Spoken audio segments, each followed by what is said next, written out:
So ito yung ating setup ng foaming machine. So lalagyan ko na siya ng cage, ng cover, yung cage nya. Bali yan, tangke ng tubig, tangke ng sabon, tire inflator, mini pump, was power supply, yun lang. Itong total okay to. Isa't kalating taon na akong gumagamit nito, wala pa namang problema hanggang sa ngayon. So okay siya.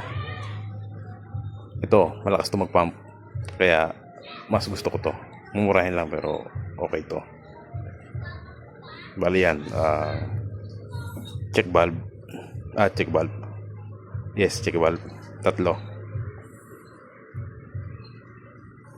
Bali yun, sa gustong magpagawa, okay, message lang.